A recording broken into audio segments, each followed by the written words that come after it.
할렐루야. 4월 7일 월요일 매일 성경 묵상 가이드입니다. 오늘 말씀은 누가복음 20장 1절에서 18절의 말씀입니다. 얼마 전 윤 대통령이 탄핵되었습니다.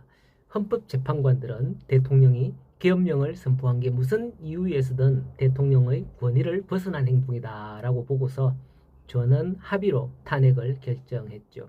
이처럼 세상에서는 무슨 일을 하기 위해서 당신이 무슨 권위로 그런 일을 했느냐라는 것을 따지는 것이죠. 만일 그 권위가 올바르면 사람들로부터 존경을 받는가 하면 그 권위가 올바르지 않으면 사람들로부터 배척을 당하는 것이죠. 오늘 말씀해 보니 예수님께서 성전에서 백성을 가르치며 복음을 전하셨습니다.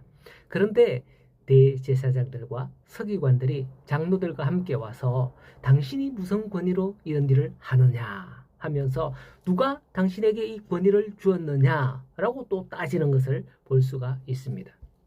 대제사장들과 서기관, 장로들은 당시 유대 사회를 대표하는 산헤드린 공회를 구성하는 자들로서 유대 사회에서 그야말로 특권층, 기득권층에 속하는 자들이었습니다. 이 산헤드린 공회란 로마가 유대의 어느 정도 자치권을 인정하는 기관으로서 로마에 대항하는 일만 없다면 유대 사회에서 율법에 따른 최고 법원 역할을 하도록 어느 정도 인정된 자치기관이었습니다.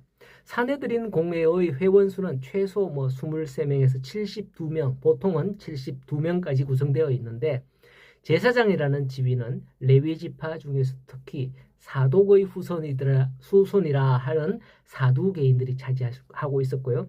서기관들은 정식 랍비 교육을 이수한 후에 3인 이상의 랍비에게 추천을 받아야 선출될 수 있었습니다.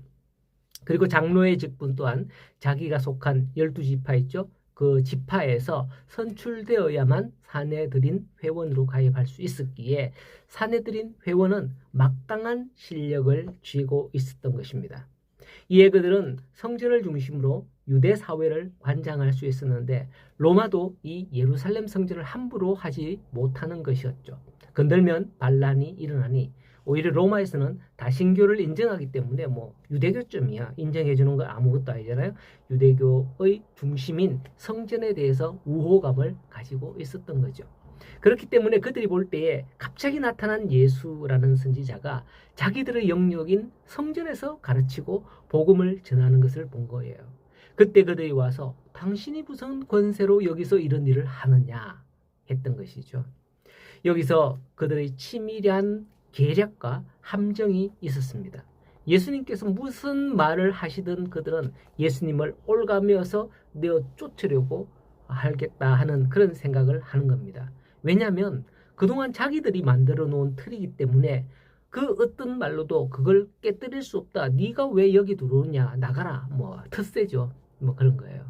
그들은 정통성을 주장하며 문자의 얼매인 율법에 기초하여서 만든 규칙들을 통해서 백성들에게 자유와 생명을 주기는커녕 오히려 백성들의 목을 올가매어 왔던 겁니다.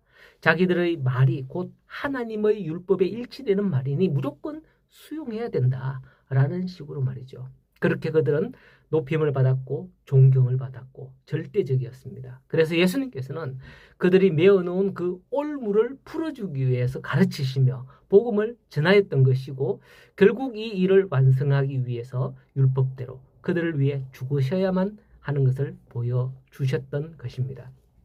그게 바로 하나님의 사랑이었지 율법의 멍에를 부수거나 바꾸거나 이런 게 아닌 겁니다. 율법의 멍에가 그 사람들로부터 또 이쪽으로 이 사람들로 옮겨진다. 똑같은 거죠. 무슨 권세로 이와 같이 하느냐는 그들의 질문에 예수님께서는 세례 요한의 세례가 하늘로부터인지 사람으로부터인지 묻습니다. 세례 요한이 비록 오랫동안 사역하지는 못하고 헤롯에게 죽임을 당하였지만 아마도 백성들의 뇌리에는 아주 강하게 그가 하나님이 보내신 선지자였음이 각인된 듯 합니다. 그렇기 때문에 백성들이 다 요한을 선지자로 인정하고 있었던 거죠. 그들도 이걸 알면서도 세례 요한에게 가서 세례를 받지도 않았고 오히려 정치적으로 세례 요한을 이용하기에 급급했던 것입니다. 그가 살아있을 때는 비방하다가 그가 순교하니까 지켜 세우며 영웅으로 만들어 갔던 것이죠. 뭐 성경 말씀에 보면 의인들의 비석을 세우며 예수님께서 그렇게 하면서 화 있을진저 바리새인들아 이렇게 책망했듯이 그렇게 순교하니까 왕에 의하여서 죽임을 당하니까 지켜 세우고 영웅으로 만들어 갔던 거예요. 그런데 그 세례 요한을 하늘로부터 오신 선지자로 인정한다면 자신들의 처사가 도마 위에 오를 것이고 사람들로부터 왔다라고 하면 백성들로부터 돌 맞을 줄도 모른다 하는 것입니다. 이에 그들은 우리는 모른다 라고 발뺌하는 거죠. 예수님께서는 그들이 모르는 걸 가르쳐 주지는 않습니다. 하지만 그 뒤에 말씀에 보면 한 가지 비유로 스스로 깨닫기를 원하는 것을 볼 수가 있어요. 바로 한 사람이 포도원을 만들어서 농부에게 소출을 받기 위해서 맡겼다라는 것입니다. 물론 이 비유는 설교에서 종종 들은 말씀이기 때문에 잘 아실 거예요. 포도원 주인은 하나님이시며 소출의 얼마를 바치게 하려고 한 종을 보내고 또 다시 다른 종을 보내고 또 세 번째 종을 보냈는데 이 종은 바로 하나님께서 구약에서 보내신 선지자들을 지칭하는 것이죠. 하지만 포도원 농부들은 그 종들을 때리고 내쫓았습니다. 지금까지 이스라엘의 모습을 비유한 것이었죠. 하나님께서는 마침내 자기 아들을 보내게 됩니다. 아들이기 때문에 그들은 내 아들을 존대하지 않겠느냐 하는 생각에서 말이죠. 하지만 농부들은 어떻게 했다고 그럽니까? 생각을 했습니다. 이는 상속자이니 우리가 이를 죽이고 포도원을 차지하자라고 했던 거예요. 마침내 그 아들까지 죽임을 당하자 주인이 와서 농부들을 진멸하였다라는 것이 이 비유의 내용이죠. 이 비유를 듣는 대제사장과 서기관, 장로들은 어떠했을까요? 분명 자기들을 향한 비유라는 것을 깨달았을 거예요. 그런데 사실상 이에 대해서는 나오지 않습니다. 하지만 사람들이 듣고 그렇게 되지 말지어다라고 16절에 기록되어 있거든요. 그렇습니다.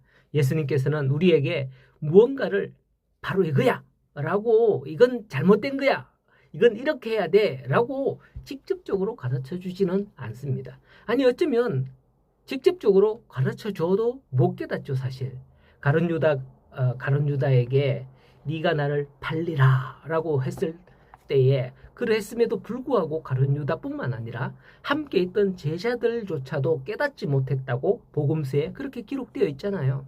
그렇습니다. 우리에게 하나님께서 구원을 베푸시기 위해서 직접적으로 드러나면 하나님이 짠 하고 오면 좋겠다라고 생각을 하지만 하나님을 보여줘봐 이렇게 하지만 정말 그들이 원하는 대로 하나님께서 나타나도 그들은 또 다른 구실을 내세우고서라도 그것을 아니다 못 믿겠다 이렇게 합니다. 그래서 성경 말씀에도 보면 나는 장가 들어서 못 가겠다. 나는 밭을 사서 못 가겠다. 이런 식으로 늘 핑계대고 핑계를 대는 거죠. 우리에게는 깨닫게 하려고 주신 성경 말씀이 있습니다. 이 말씀에서 우리는 깨달아야 구원을 얻을 수 있음을 알아야 합니다. 말씀을 읽는 순간 그래도 약간 느낌이 들지 않던가요? 이 말씀은 이런 건가? 그게 나를 향하신 말씀임을 받을 수 있어야 합니다. 그걸 무시하는 순간 내 마음은 무디어지죠. 그래서 다음번에 더 센 것으로 다가와야 느낄 수 있는 거예요. 기회가 지나가기 전에 깨닫는 마음으로 충만하게 되기를 소원합니다.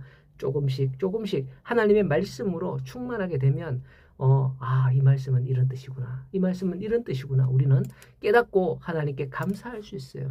자, 이제 오늘도 혹 우리의 기득권이라고 생각하는 것들이 있다면 다 내려놓고 주님의 말씀으로 듣고 주님 내게 말씀하소서 주님의 뜻을 따르겠습니다 하는 오늘 귀한 하나님의 자녀가 되는 그런 삶이 되는 하루가 되시기를 간절히 소원합니다.